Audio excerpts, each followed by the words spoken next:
Good morning, everybody. This is Patrick Lee, and it's time for Midweek Motivation Live. I hope everyone is happy to be here today. People already tuning in to watch the show. We're going to be talking about being a giver in your life and what that means to you and what it could mean to those that you love and trust as well, people in your circle of life. We'll be back right after this. Don't go away.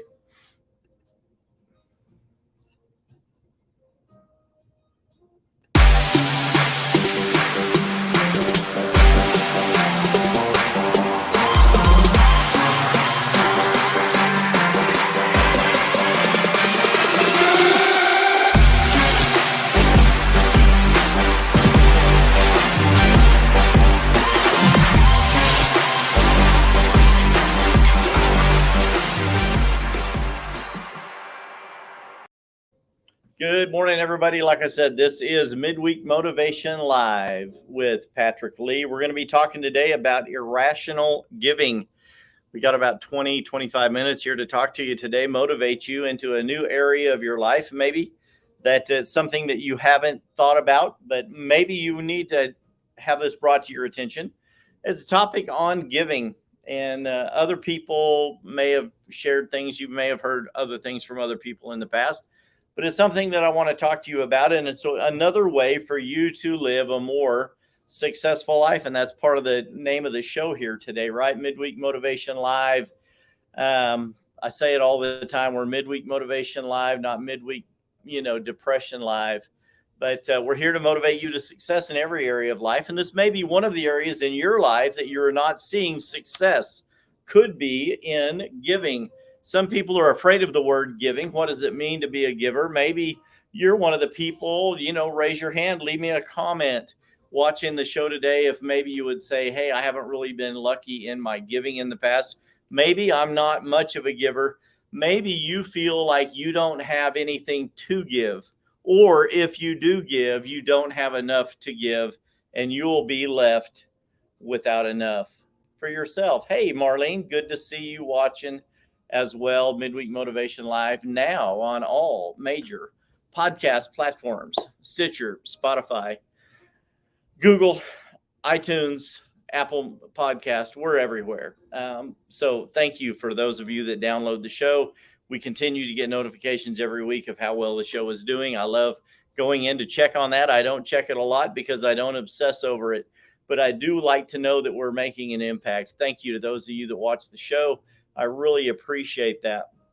But this is one of the areas in life that many people may say they're not really seeing success. And it's one of the things that I battled in the past for years, and I've learned to be better at this. And I hope that this will help you too today. And that is in the area of irrational giving. What is irrational giving? You would say, Patrick Lee, I'm a giver. I give whenever someone needs a handout on the street corner. I pull up at the street's corner at the stoplight and I'll give the guy or the lady with the sign, if I got some change, I'll hand them a buck or two. Maybe I'll feel guilty and I'll go around the corner and I'll buy them some food from McDonald's, and I'll swoop back around and I'll hand them a hot meal. And God bless you for that. That's awesome. Sometimes you're in church and the offering plate comes by and you're like, hey, I got $1 in my pocket, or I got $1 in my wallet or my purse. And you put $1 in the plate when it goes by. And I would also say, God bless you for that. Hey, Bruce, good to see you from the big town of Lubbock. Hey, at least you're back in the state. Good to see you on here, brother. But is that dollar you put in the plate giving? Is it irrational giving? And I might be tempted to change my thinking and say that is irrational giving. Giving in excess or lack of excess in either way, in my opinion, is out of balance. We are all called to be givers. We're put on this planet to take care of those closest to us, our family, and then our friends, those in our sphere, but also our fellow man. And when the plate comes by in church, are you the person that puts in $1, that gives God a tip and says, hey, thank you for the 2 songs and a prayer and the 15-minute message? Here's $1 for your show. Hey, Michelle, good to see you on here.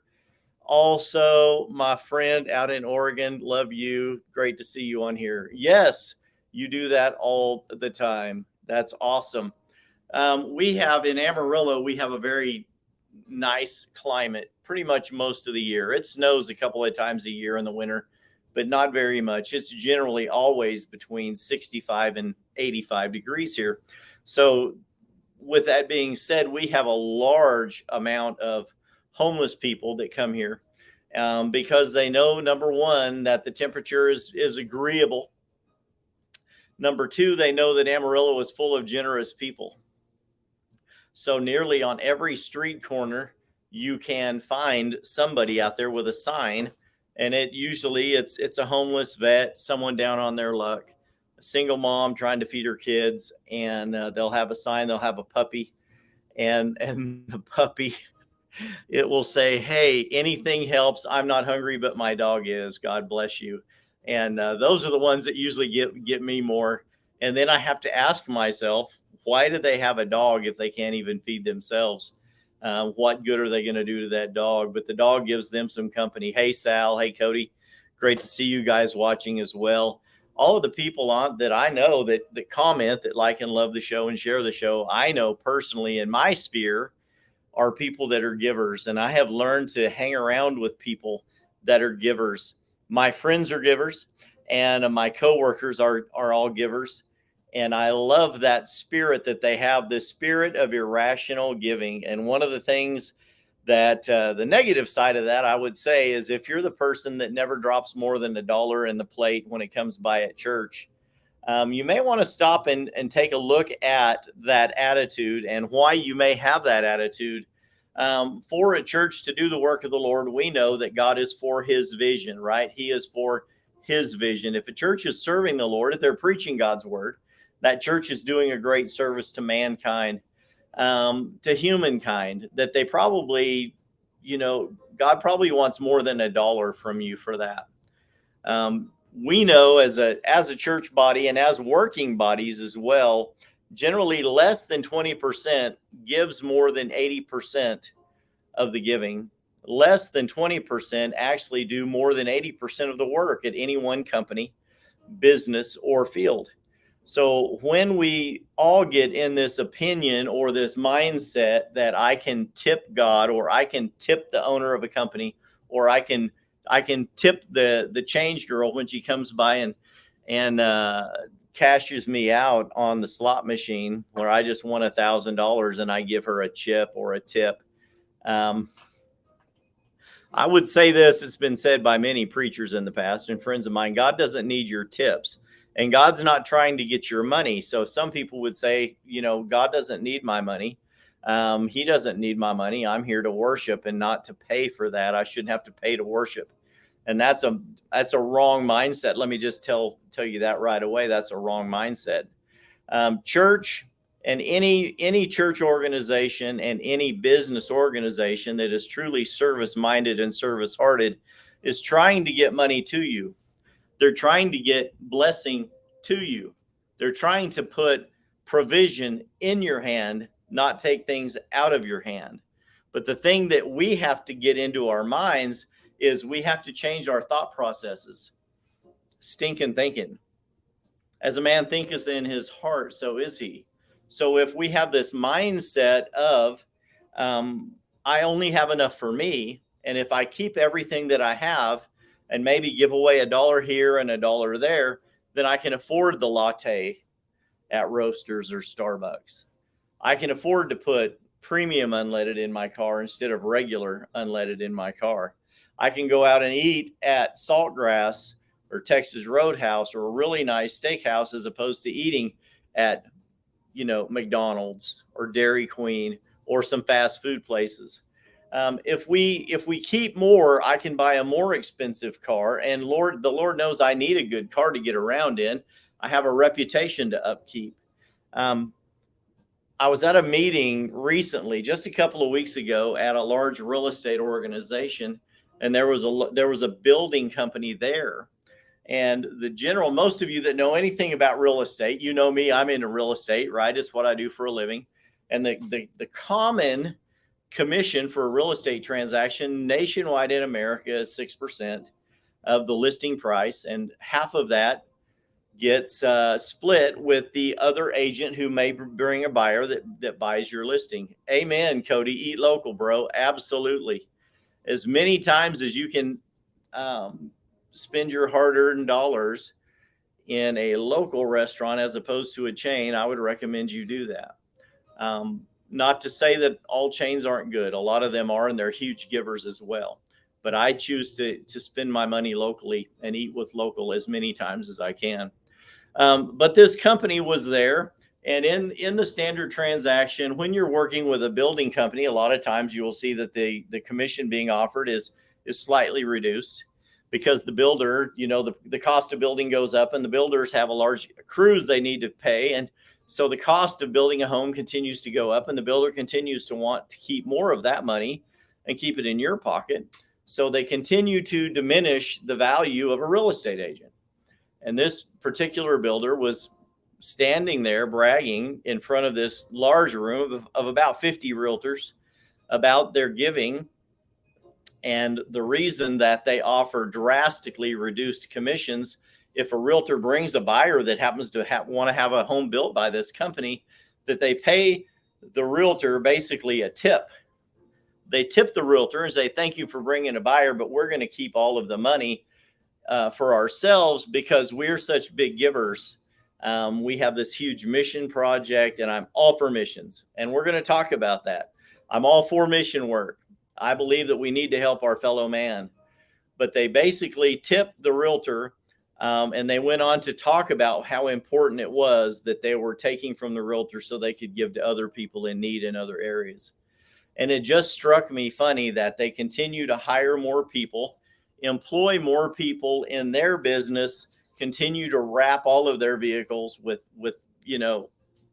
really nice wraps. They spend a ton of money on marketing and digital signage, continue to grow into numerous areas, and continue to grow while they continue to shortchange the people that are bringing them business. And that doesn't make sense to me. So I was left there with a very bad taste in my mouth about ever bringing a potential client to that particular builder, because there are other builders in the area that will build a better home, a better quality home, and they'll actually pay you, me, and you, and any other real estate agent a fair wage for doing the job of bringing them someone who's actually going to put a lot of money in their pocket. It's irrational giving. So what is irrational giving? It's when your giving is out of balance for the service or product that you provide. And sometimes you're receiving of an incredible service and an incredible product, an incredible meal, and people want to turn around and then not tip the waiter or the waitress, the server. Maybe you want to send a tip back to the chef as well, to the cook, and say, thank you for preparing a great meal. The waiter provided great service. The waitress provided great service. The meal was amazing. Here's a tip for the cook too. Wouldn't that be crazy? If when the plate came by at church, God put it upon your heart and you said, man, I'm really blessed. My life is blessed by this ministry. I need to turn around and give an irrational amount, an amount that would stretch me and take me out of my comfort zone and move me into the blessing zone. The Bible says it's more blessed to give than to receive, right? And one of the things that I find is most of the people, maybe not most, but a large amount of people that are truly blessed don't recognize it, and they're not good givers. And I think that can be detrimental to their lifestyle. I think that when you become a giver, that you actually become a bigger person. The more you give away, the more you have. I've shared this concept before on the show, and I've shared it with a couple of other people lately, and they were like, wait a minute, share that again. I want to write that down. They typed it into your phone. And the concept simply is this: what you hold on to in your hand is all you will ever have. But what you release goes into your future and multiplies and comes back to you wave upon wave. And that's a biblical principle. It's also the principle that's in most business books throughout the last century. And it is It's the spirit of giving.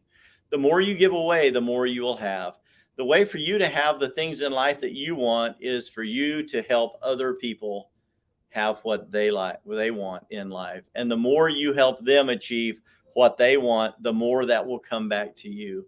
It's more blessed to give than to receive. You've heard it said before, you can't outgive God. And that spirit of giving, that irrationalness that I'm calling you to today, is on the blessing side of that. God doesn't need your money. The business doesn't need your money. They're trying to get money to you. We're trying to get products and blessings and services to you. And the more you give, the more that grows. It becomes a fire in you that is impossible to extinguish. And you want that to be that same spirit to be in those around you as well. When people get together, synergy happens.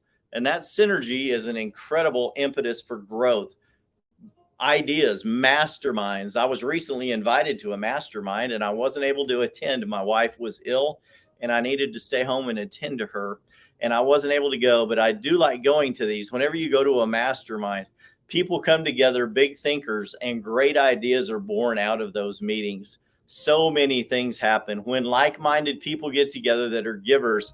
They're constantly seeking out new ways to give to people, new ways to increase, to give more, to bless other people. Those are the kind of people I love and the kind of people I hang out with. You know why? Because they're bigger on the inside. Some of us are bigger on the outside. I'm working on that, guys. I truly am. But sometimes that does go to show you, if you've put on a couple of pounds, maybe you are eating a little better because you have chosen to give to other people. Maybe my business has grown because I continue to pour into other people. People continue to want to come and work with me because I pour into other people. I feed people. I help people. This isn't the Praise Patrick show. It's truly not. I'm just here to tell you that I've adopted this lifestyle of giving irrationally. Sometimes the plate comes by or the church is taking up an offering and God will lay it upon your heart to give an irrational amount.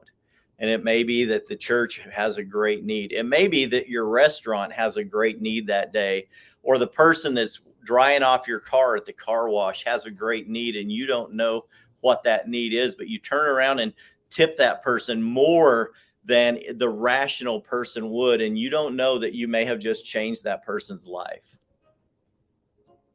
You'll see it on Pinterest and you'll see it on TikTok, maybe a Snapchat video where someone takes a picture of the receipt from their meal and they happen to drop $100 bill on the waitress or the waiter or the cook or someone that provided great service.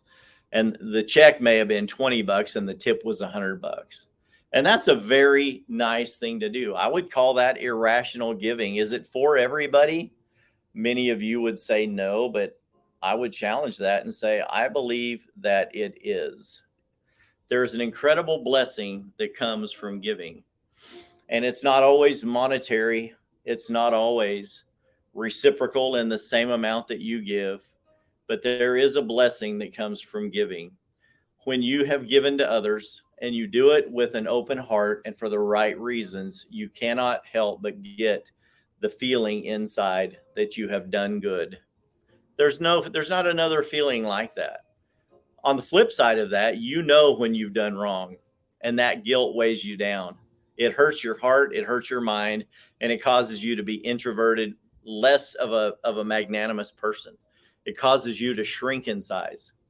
The blessing that comes from giving is you living a large life, living outside of yourself, outside of your comfort zone, outside of your financial zone.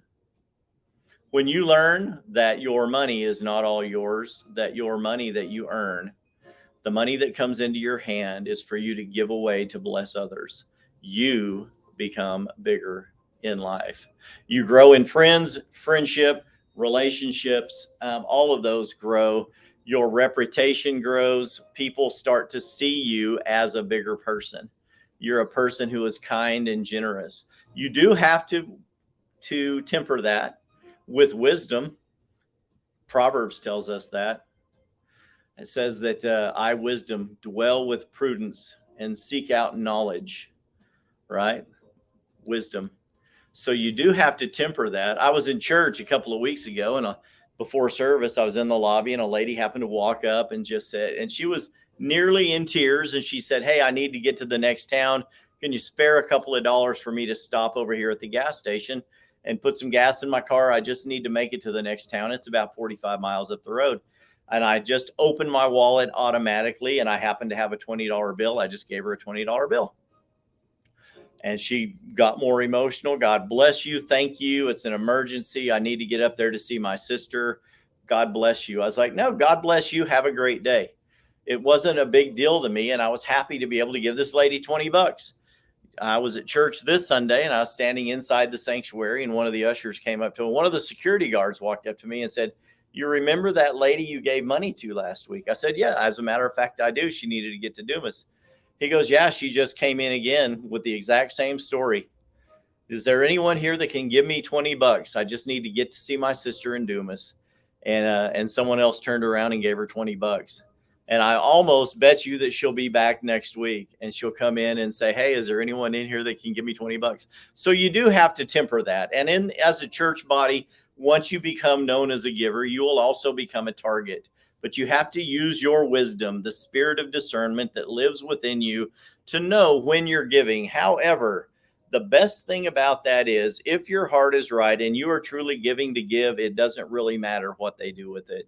You do want to use wisdom and not just throw good money after bad. If you know that person is wanting 10 bucks to buy drugs, you know that that's their track record, and you know that history, you might want to have some wisdom in that.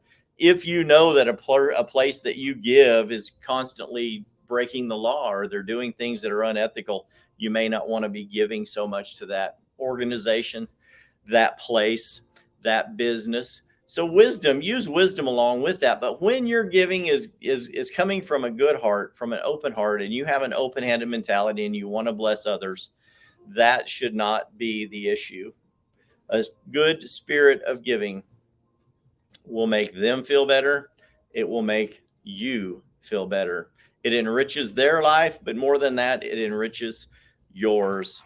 Hey, I hope this has helped y'all today. It's not a super long show, but it's really been weighing on my mind, and it's about giving. I recently came together with a group of friends, many of you that are watching the show right now, because those are the kinds of people that I hang out with.